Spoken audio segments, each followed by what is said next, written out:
Sejam muito bem-vindos à emissão das 11, hoje em direto no dia 18 de... Estava só a confirmar, dia 18 de 7 de 2022, sejam todos muito bem-vindos à emissão das 11, esta aqui é a minha emissão das 11 de hoje, pronto, não tenho mais nada a dizer. Vamos então iniciar a emissão com as notícias do Nacional. Vamos a isso então. Portugal passou hoje a situação de alerta, aliás, saiba o que é proibido. A situação face aos incêndios no país baixou esta segunda-feira para o nível de alerta, suspendendo-se a contingência que estava em vigor desde segunda-feira passada, devido à melhoria das condições meteorológicas, conforme a decisão do Governo anunciada no domingo. A situação de alerta estará em vigor em Portugal desde a meia-noite de hoje, às 23 horas e 59 de sexta-feira, dia em que voltará a ser reavaliada, afirmou o Ministro da Administração Interna, José Luís Carneiro, domingo, após uma reunião com os Ministros da Defesa Nacional, do Trabalho, da Solidariedade e Segurança Social, da Saúde, do Ambiente e da Ação Climática e da Agricultura e da Alimentação. Nos próximos dias, a temperatura deverá baixar entre os 2 e os 8 graus, o que permite termos uma pequena janela para ajustar os fossos. Explicou José Luís Carneiro, lembrando-se que até ao final do verão vão existir outros momentos muito exigentes e é preciso estar preparado. Na terça-feira a situação será reavaliada, até porque se prevê um novo aumento das temperaturas, adiantou. Portugal Continental entrou em situação de contingência segundo nível de resposta previsto na Lei de Bases de Proteção Civil. Na passada segunda-feira e na quinta, o Governo decidiu prolongar esta situação até ao passado domingo. A situação de alerta, de acordo com a Lei de Bases da Proteção Civil, o menos grave abaixo da situação de contingência é o patamar mais grave, a situação de calamidade. Na última semana o país enfrentou temperaturas elevadíssimas e o dia mais quente foi na quarta-feira, em que quase todos os distritos estiveram sob aviso vermelho. O mais grave emitido pelo Instituto Português do Mar e da Atmosfera. A Autoridade Nacional de Emergência e Proteção Civil sinalizou 206 ocorrências que obrigaram à assistência dos diferentes centros de operações, disse o Comandante Nacional André Fernandes, no briefing realizado domingo ao princípio da noite. Além da morte do piloto de um avião anfíbio de combate a incêndios que se espinhou na sexta-feira numa vinha na Quinta do Castro, em Castelo Melhor, concelho de Foscoa, distrito de Guarda, há ainda a registrar 5 feridos graves, 3 elementos da Proteção Civil e 2 civis. Os incêndios dos últimos dias afetaram residências, algumas de primeira habitação, casas de vultas e infraestruturas de apoio. 5 meios aéreos no combate ao fogo em Mursa e Vila Pouca de Aguiar. O incêndio em Mursa e Vila Pouca de Aguiar, no distrito de Vila Real, começou hoje de manhã e está a ser combatido por 5 meios aéreos. Não ameaça casas, mas terá prejuízos emocionais e materiais elevadíssimos, disse o autarca de Mursa. De acordo com a página da Autoridade Nacional de Emergência e Proteção Civil, pelas 9h30 no terreno estavam já quase 2,5 de operacionais, auxiliados por 77 meios terrestres e 5 meios aéreos. Em declarações à agência Lusa, o presidente da Câmara de Mursa indicou que neste momento não há populações em risco. Mas referiu que existem já situações dramáticas relacionadas com animais e produções agrícolas. De noite, o incêndio baixou de intensidade, mas os ventos foram dramáticos. Já são vários os hectares ardidos. Ainda não é possível fazer um ponto de situação preciso, mas os prejuízos emocionais e materiais são elevadíssimos. Chegaram de manhã os meios aéreos, que são uma ajuda fundamental. Ontem, domingo, não vieram os meios que desejávamos, mas sabemos que havia situações alarmantes no distrito, disse Mário Artur Lopes, presidente da autarquia. Segundo o autarca de Mursa, de noite a principal preocupação prendeu-se com a segurança da aldeia de Vilares, isto depois do incêndio ter começado na aldeia de Cortias. O incêndio que deflagrou em Mursa depois passou para o concelho de Vila Pouca de Aguiar, já no distrito de Vila Real. Tinha de manhã cerca das 8 horas uma frente de 12 a 15 km, lavrado numa zona sem acesso junto ao rio, disse fonte da Prociva. O segundo comandante distrital de operações de socorro de Vila Real, Artur Mota, num ponto de situação feito à agência Lusa, referiu que o fogo que atinge os dois concelhos continua ativo. Portugal entrou hoje, como já referido, à meia-noite em situação de alerta, depois de 7 dias em contingência devido aos incêndios que assolaram o país e às altas temperaturas registadas. Portuguesa morre após deixar cair de 20 metros. Portuguesa morre após cair de mais de 20 metros em excursão nas Astúrias. O marido também precisou de ser socorrido. Uma portuguesa morreu ao final da tarde do passado sábado durante um trilho nas Astúrias, em Espanha. A vítima mortal e o marido estavam a realizar a rota de Caras no Parque dos Piques da Europa, quando esta se apoiou numa vedação que acabou por ceder. Acabou por cair ao rio Cares de uma altura de mais de 20 metros, de acordo com o que conta a publicação espanhola do El Comercio. O marido tentou logo resgatá-la e ainda foram feitas manobras de reanimação por parte dos serviços de emergência espanhóis, chamados de imediato, porém a vítima não resistiu aos ferimentos. De acordo com a mesma publicação, também o homem acabou por ser assistido, mas encontra-se fora de perigo. O casal encontrava-se numa excursão com cerca de 50 portugueses e o acidente ocorreu por volta das 19 horas e 30 minutos. Mulher morre atropelada pelo metro do Porto. Uma mulher morreu hoje de manhã atropelada pelo metro do Porto, em Matosinhos, encontrando-se a linha verde interrompida nos dois sentidos, entre as estações do Fórum da Maia e a Senhora da Hora, disse fonte da empresa metropolitana. Segundo fonte do metro do Porto, o acidente ocorreu pelas 9 da manhã, perto da estação Pias, em Matosinhos. A linha verde que liga Campanhã no Porto ao Isimai na Maia encontra-se interrompida nos dois sentidos. Naquele troço, a metro do Porto estima que a circulação seja restabelecida por volta agora das 11 da manhã. Pelas 10 horas e 15 encontravam-se no local 10 operacionais apoiados por 5 meios. Fonte do Comando Distrital de Operações de Socorro do Distrito do Porto apontou que, além dos meios da PSP e dos bombeiros voluntários de Lessa do Bailo, esteve no local o Instituto Nacional de uma Emergência Médica com uma viatura médica de emergência e reanimação e uma mota.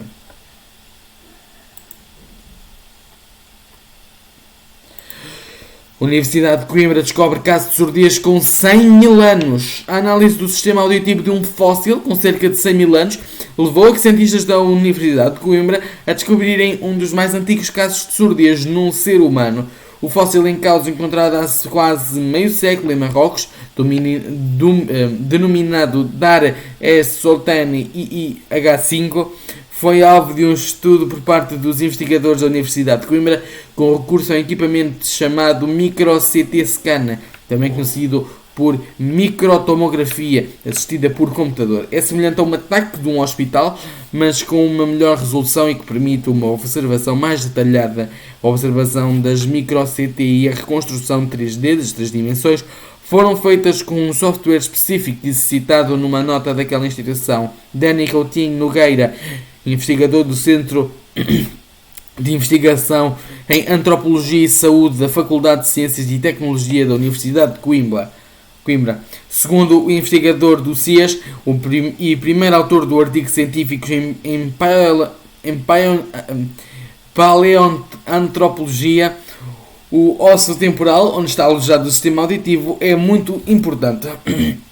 Ao observar os canais semicirculares do fóssil para confirmar que é grupo humano, pertence a este fóssil com cerca de 100 mil anos, o investigador da Faculdade de Ciência e Tecnologia da Universidade de Coimbra notou que os canais estavam parcialmente ossificados, ou seja, tinham um osso em partes onde não deviam ter.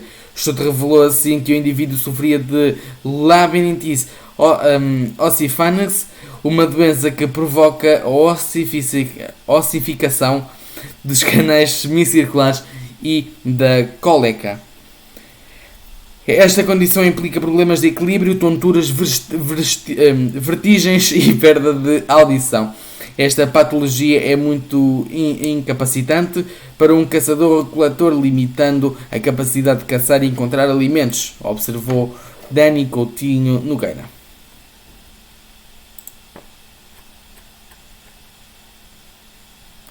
Arranca a operação de fiscalização da GNR a veículos pesados. A operação decorre entre 18 e 24 de julho. A Guarda Nacional Republicana vai realizar a partir desta segunda-feira até dia 24, domingo, uma operação de fiscalização direcionada para veículos pesados de mercadorias e passageiros.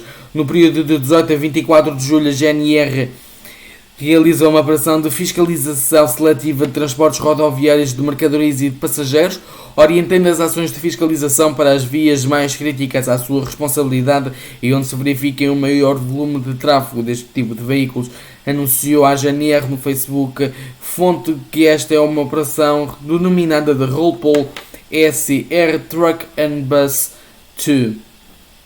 É de realçar que no passado mês de junho a GNR já tinha realizado uma operação de fiscalização semelhante a esta, com o objetivo de melhorar a segurança rodoviária a ocorrências deste tipo. Sublinhe-se que o Eurocontrol Route é um grupo europeu de inspeção de transportes que tem por objetivo melhorar a segurança rodoviária e a sustentabilidade, a concorrência leal e as condições de trabalho no transporte rodoviário. É do âmbito do planeamento anual efetuado pela Roadpol e pela ECR que a GNR realiza esta operação.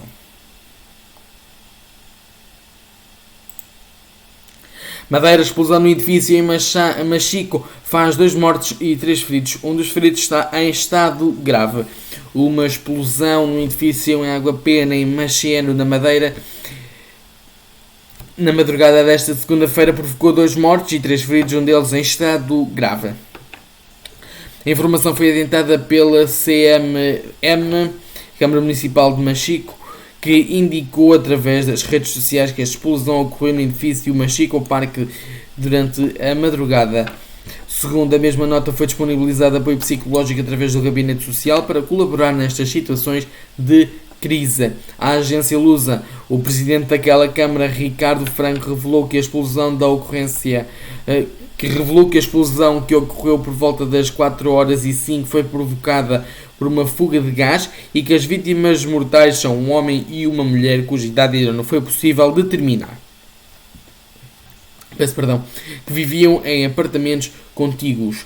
A explosão provocou também vários danos em outros apartamentos e numa viatura que se encontrava estacionada no exterior, sendo necessário proceder ao realojamento de cerca de 10 moradores devido a fissuras expressivas na estrutura do edifício e várias inundações resultantes de rupturas na canalização. Os bombeiros municipais de Machico prestaram socorro no local, onde também compareceram a Polícia de Segurança Pública e a Polícia Judiciária, que está a investigar as causas da fuga de gás. Esta notícia foi atualizada às 10h24. Luís Montenegro defende a intervenção das regiões autónomas na gestão do mar. O presidente do Partido Social Democrata, Luís Montenegro, avançou hoje que vai trabalhar com as estruturas regionais dos Açores e da Madeira para que os arquipélagos tenham intervenção na gestão do mar, nas áreas ambientais e económicas. Vamos bolsar em conjunto a forma ou na lei da própria construção. Temos um mecanismo que permite aos governos regionais, do ponto de vista ambiental e do ponto de vista económico, terem uma intervenção no mar, declarou hoje, falando em Ponta Delgada, nos Açores, no encerramento do Congresso Regional do PSD Açores. Na quinta-feira, o Tribunal Constitucional declarou inconstitucionais 2 normas da designada Lei do Mar, aprovada em 2020, que advoga a gestão partilhada do espaço marítimo entre a República e as regiões autónomas. O líder social-democrata apelou ao arrojo para que se aproveite as grandes oportunidades do espaço marítimo, defendendo a intervenção dos governos regionais na gestão partilhada do mar. Montenegro ressalvou, contudo, que a congestão do mar não deve ferir os princípios constitucionais como a soberania nacional, a limitação das fronteiras e a defesa nacional. O presidente do PSD elogiou a governação regional açoriana liderada por José Manuel Boeiro, salientando que o partido não recebe lições de autonomia de ninguém. Num comunicado e acórdão divulgados na quinta-feira relativos a uma sessão plenária em que a decisão foi tomada por maioria, O TC considera que a gestão do espaço marítimo nacional é da exclusiva competência do Estado, não podendo essa gestão estar dependente da posição das regiões autónomas da Madeira e dos Açores. Vamos ao Mundial. Portanto, vamos a esse. Ao tentar devolver a ração após o cão ter morrido, Ana teve uma surpresa. Após gás, o cão de Anna Bros ter morrido, ela optou por devolver um saco de ração que ainda estava fechado, mas nunca esperou a reação que obteve por parte da empresa de comida para animais de estimação. Não só teve um reembolso total do produto, como lhe foi aconselhado a doar a ração para um canil. Podia ficar por aqui, mas não. A empresa mandou ainda entregar um ramo de flores com um cartão assinado pelo trabalhador do atendimento ao cliente com quem falou. Ana, natural de Wisconsin, nos Estados Unidos da América, partilhou a situação nas redes sociais juntamente com uma foto de Gus e de imediato começou a receber mensagens de apoio onde os utilizadores da rede social Twitter também partilharam histórias sobre os seus animais de estimação. A sua publicação pode ler-se: contactei a Chewy, a empresa, na semana passada para perguntar se podia devolver um saco fechado de comida do meu cão depois dele ter falecido. Eles, 1, deram-me um reembolso total, 2, disseram-me para doar a comida a um canil e 3, enviaram-me flores com um cartão assinado pela pessoa com quem falei. Outras pessoas partilharam as suas experiências positivas com a mesma empresa, comentando que também receberam flores, cartas e até retratos pintados à mão dos seus animais de estimação depois da Chewy ter reconhecimento de que tinham morrido. A publicação no Twitter já está com mais de 51 mil reações.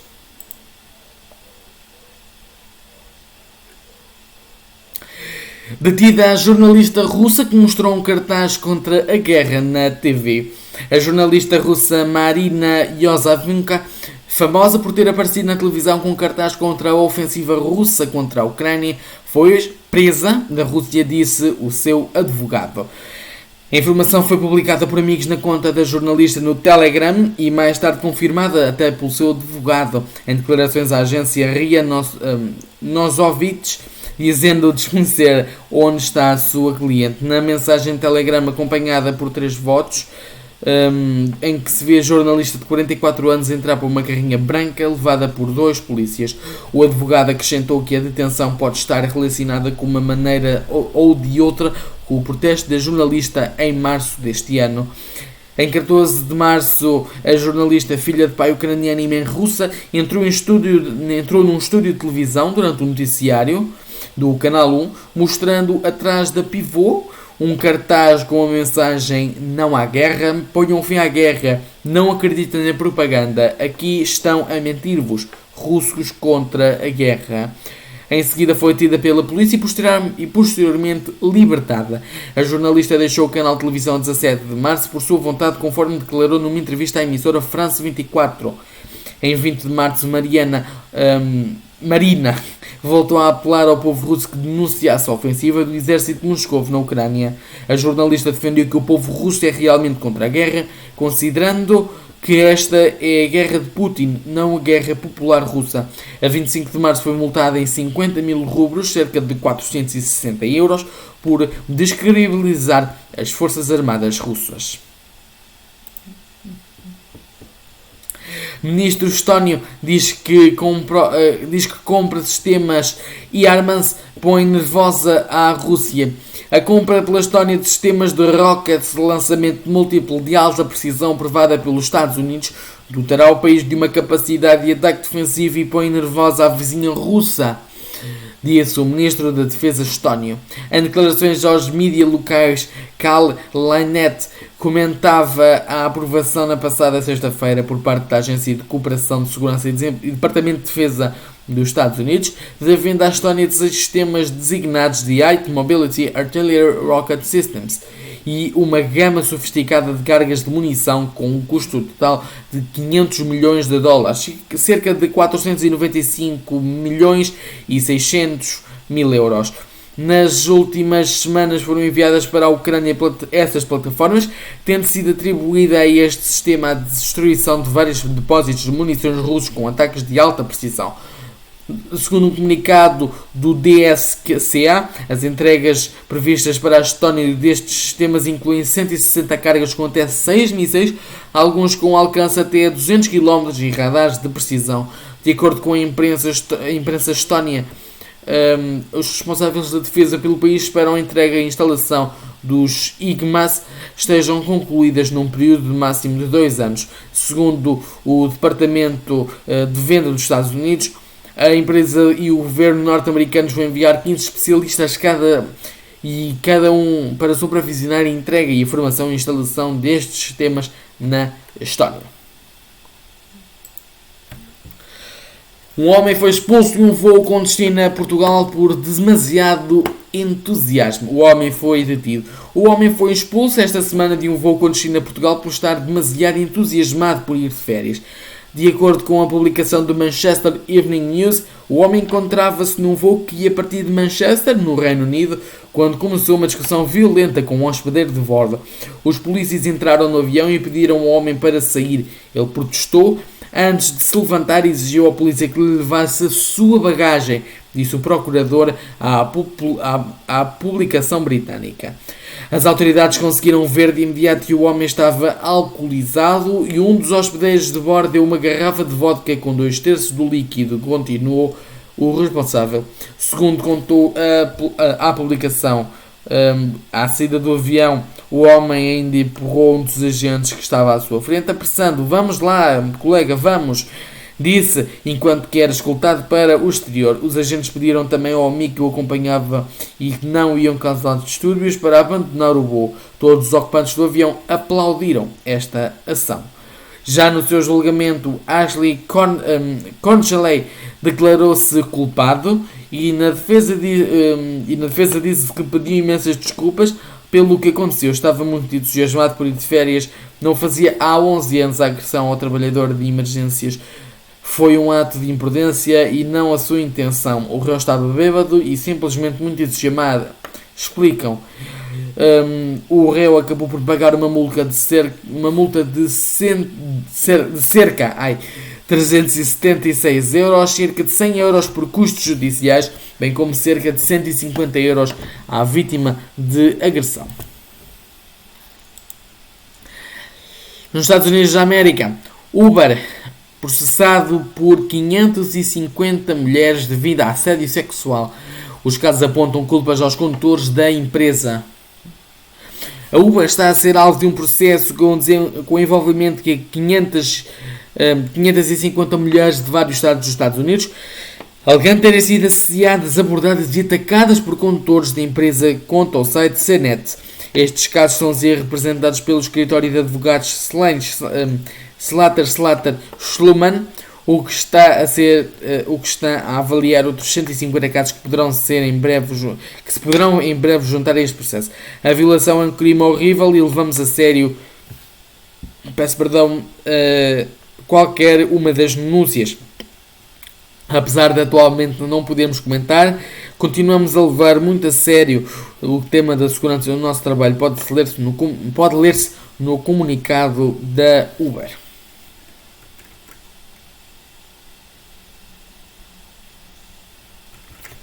Vamos ao regional.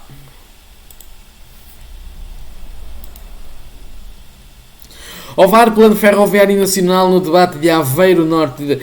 Do encontro a Ferrovia e Ovar, Oportunidades e Ameaças, realizado este fim de semana no município Vareiro, saíram 4 conclusões e foi acertada a necessidade de desenvolvimento do tema em novas datas, bem como o alargamento do debate do tema a mais municípios, nomeadamente a zona da Aveiro Norte, mas não só. Neste encontro organizado pela plataforma Cidades, grupo de reflexão cívica em parceria com a Câmara e Assembleia Municipal de Ovar, partiu-se do princípio que o Plano Ferroviário Nacional será uma oportunidade decisiva para melhorar as nossas vidas e a dos vindouros e o modo amigável como eles farão parte dos respectivos ecossistemas.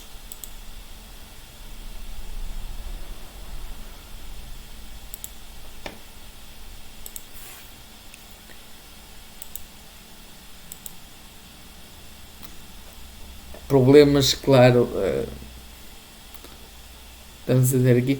Aveiro, hoje há um encontro da equipa que venceu os Jogos Sem Fronteiras. Há 30 anos, uma equipa de 10 pessoas da Aveiro venceu os Jogos Sem Fronteiras em Rožnov, na então Checoslováquia, em 92. Um programa de televisão de grande audiência em famílias, emitido por vários países. Foi uma participação que nunca esquecerão, assim como os que assistiam pela televisão.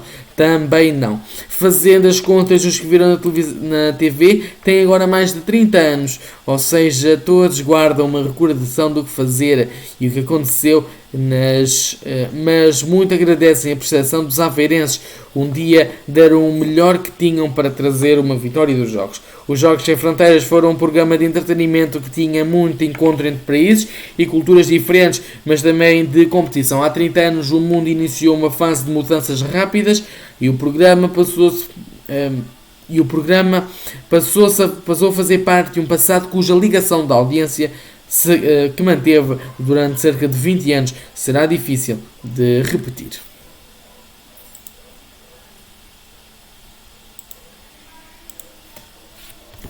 Cata Azevedo apurada para as meias. Objetivo parcialmente alcançado. Cata Azevedo, atleta de 28 anos, natural de Oliveira das Meias, garantiu ontem na prova dos 400 metros o apuramento para as meias finais do Campeonato do Mundo, que decorre em Eugene, nos Estados Unidos da América, mas não conseguiu bater o seu recorde nacional. Cátia Azevedo correu na segunda de 6 séries e foi apenas quinta. Como só as 3 primeiras garantiam automaticamente o apuramento, teve de esperar pela conclusão das 6 séries para ver se o seu tempo, 51-55, era um dos melhores entre as não apuradas. E foi. Vantagem de ter corrido na série mais rápida deu-lhe mesmo o 15º tempo, e as 24 atletas apuradas para as meias finais estão agendadas para quarta-feira a partir das 18h45, 2h45 de quinta-feira em Lisboa.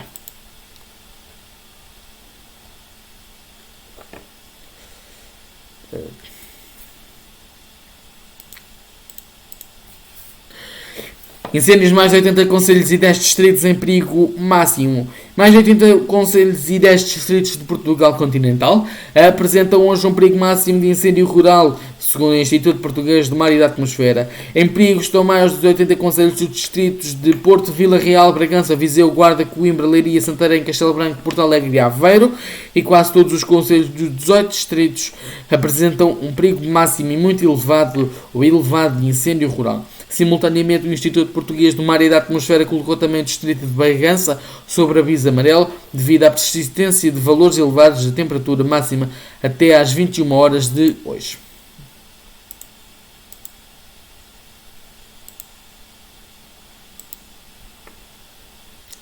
A autarquia vaguense prefere recuperar casas no Boco. A Câmara Municipal de Vagos e a Junta de Freguesia de Sousa procederam ontem à entrega do certificado Aldeia do Boco, Aldeia de Portugal. O Boco, Aldeia da Freguesia de Sousa, no Concelho de Vagos, foi reconhecida como Aldeia de Portugal, passando a integrar a Rede Nacional de Aldeias de Portugal, que visa a promoção e a valorização do património cultural e humano das aldeias, através do envolvimento da comunidade local. Este momento simbólico foi oficializado no âmbito de uma iniciativa da Comissão de Festas do Boco para uma angariação de fundos para a festa de Santo Inácio, tendo incluído uma caminhada pelo trilho das Azenhas do Boco, em seguida de um almoço convívio. Poderá consultar toda esta notícia na edição do Jornal Sousense, que irá para o ar dia 5 de agosto.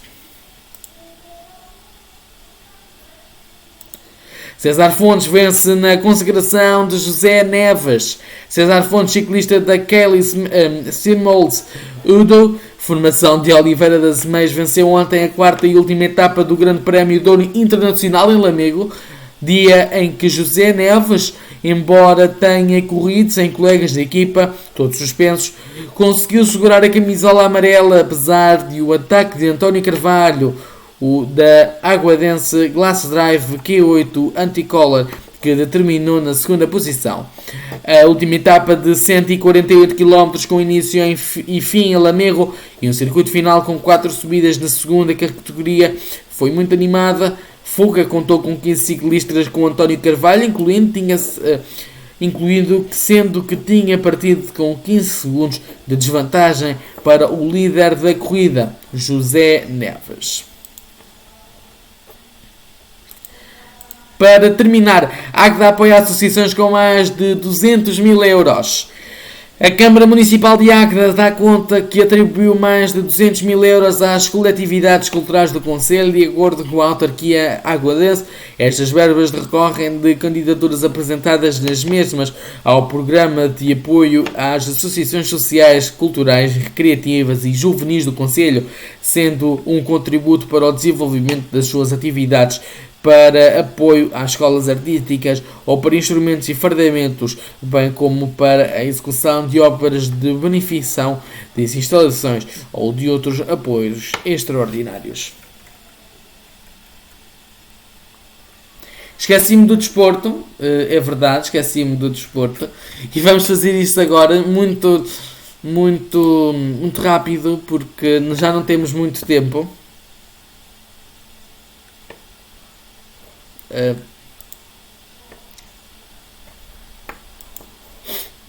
Estamos a ter alguns problemas, como sempre.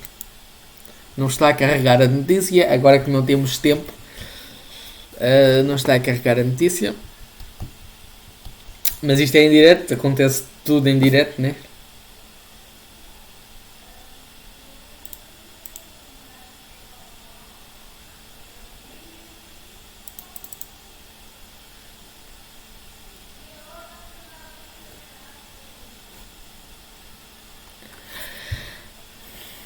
Águias vão defrontar o vencedor do duelo entre Dinamarquês e Critiópitas na terceira pré-eliminatória da Liga dos Campeões.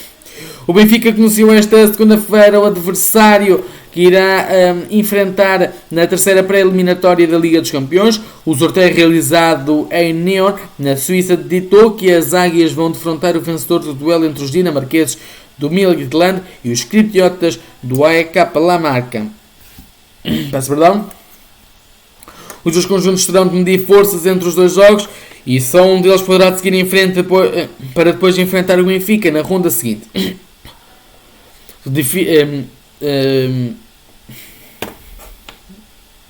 Novamente estamos a ter problemas, porque isto é assim. João Palhinha disse que o Benfica está a fazer uma excelente equipa, tal como o Sporting médio português do Fulham deixa elogios. João Palhinha foi titular da primeira vez no Fulham na noite de domingo, mas não conseguiu impedir a goleada sofrida às mãos do Benfica. O internacional português deixou elogios às Águias, mas desvalorizou o Desaire num jogo de cariz de preparação para a nova temporada. O Benfica está a fazer uma excelente equipa, assim como o Sporting. Este ano o campeonato vai ser ainda mais competitivo do que em anos anteriores. E ainda bem que é assim, é para bem no nosso futebol. Tivemos algum demérito nos gols que sofremos, mas temos de aprender com os erros. O importante é estarmos na máxima força quando a Premier League começar. Começou por dizer João Palhinha aos jornalistas no Algarve, prosseguindo. O Benfica está a passar por um processo de mudança com um treinador novo. Tem uma excelente equipa, mas agora quero focar-me no Fulham. A equipa tem muito mais valor do que demonstrou hoje, atirou o internacional português. Sobre a adaptação à Inglaterra, João Palhinha garante que este já se sente quase em casa e salienta que a equipa dos Cortais ainda está a fazer uma fase de crescimento. Treino do Sporting contou com uma visita especial. O Sporting continua a preparação para uma nova época. Este domingo, a sessão de treinos às ordens de Ruben Amorim contou com uma visita especial.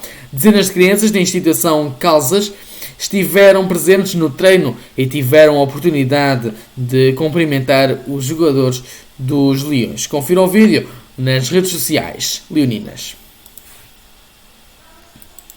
A ex-Boa Vista apontado como alvo do Futebol Clube do Porto. O nome de Albert Ellis está a ser colocado na rota do Futebol Clube do Porto. O avançado hondurino que passou pelo Boa Vista é um dos ativos que o Bordeaux quer vender por conta dos problemas financeiros. E o Dragão pode ser o destino, conforme adianta a imprensa francesa no domingo. No entretanto, o Futebol Clube do Porto não está sozinho na corrida. Por eles, clubes como os ingleses Leeds e o West Ham, e o Fenerbahçe de Jorge Jesus já demonstraram interesse do jogador de 26 anos. Ainda assim, o preço fixado pelos responsáveis do Bordeaux parece assustar os clubes interessados. O emblema francês pede 12 milhões de euros por Elias. Refira-se que Elias teve uma temporada ao serviço do Boa Vista em 2020-2021, sendo que o Bordeaux acabaria por comprar o jogador a troco de 6 milhões de euros na época seguinte.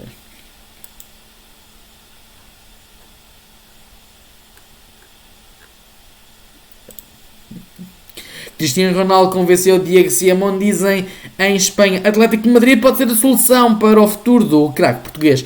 O futuro de Cristiano Ronaldo continua a ser palco de muitas incertezas, mas esta segunda-feira surge a informação de que Diego Simeone, treinador do Atlético de Madrid, está convencido pela ideia de poder contar com o craque português no plantel colnoquero. A informação está a ser avançada pelo AS.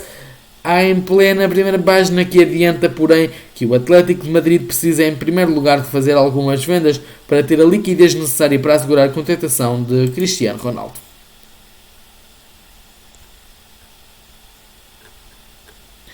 E é isto. Agora sim, eu nem sei se pôs isto. Devo ter posto. Continuação de um bom dia. Fique com a Digital Plus. Escolha sempre a melhor informação em 2020. Escolha sempre a informação da Digital Plus. Continuação de um bom dia. Dia 18. Voltamos amanhã, dia 19, para mais uma emissão da nossa. Até lá.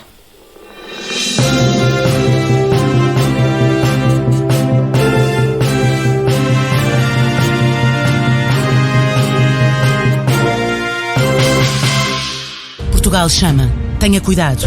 Hoje há risco máximo de incêndio. Não ponha em risco a sua vida nem a dos outros. Evite comportamentos de risco.